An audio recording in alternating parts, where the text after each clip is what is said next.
இந்த கயா மரம் இது வந்து ஒரு 3 வருஷத்து மரம். இது வந்து ஒரு 40 அடி உயரம் கம்மி இல்லாமல் இருக்குது.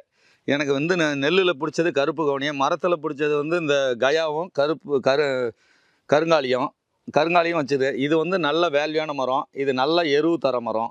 இது வந்து ஒரு 5 வருஷத்துக்கு பிறகு 500 கிலோ வந்து 1000 கிலோ எருவே கொடுத்துருது நம்மளுக்கு. தழை விழுந்து விழுந்து இது அவ்வளோ சீக்கிரமாக சாயாது. நல்லா கிளம்புற மரம். இது வந்து டன்னு வந்து இன்னிய ரேட்டு 25,000 ரூபாய்க்கு கேட்குறாங்க. போயிட்டுருக்கு மார்க்கெட்டில். எந்த சொத்தை சொல்ல இல்லாமல் இப்போ ஒரு மரத்தை அறுத்ததில் கூட வேஸ்டேஜ் கொஞ்சம் கூட ஆகலை, பீஸு கூட வீழல. மீதி மரம்லாம் பெண்டாக இருக்கும், நிறைய வேஸ்டேஜ் ஆகும். இதில் வந்து நிறையாவும் நம்மளுக்கு சைஸ் ஒவ்வொரு கிடைக்குது. இது ஒரு நல்ல வேல்யூவான மரம், நல்ல டிம்பர், நல்ல குவாலிட்டியாக இருக்குது. தேக்கு மரத்தோடு ஒஸ்தியான மரம் இந்த கயா. இது பாருங்கள் எவ்வளோ உயரம் இருக்குன்னு. இது வந்து 3 வருஷத்துலேயே இப்போ ஒரு 3 சுத்து மரம் வந்துச்சு.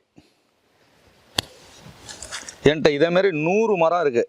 சின்னது பெருசு, 5 வருஷத்து மரம், 3 வருஷத்து மரம், 6 மாதத்தில் வச்சது கூட இருக்குது. ஏன் ஒரே டைமில் வைக்கலான்னு கேட்கக்கூடாது. நான் வைக்க எந்தெந்த இடம் கேப் இருக்கோ அதுக்கு தகுந்த மாதிரி வச்சுட்ருக்கேன். இப்போ இது ஒரு 80-90 சென்டில் இத்தனி மரங்களும் வச்சுருக்கிறேன்.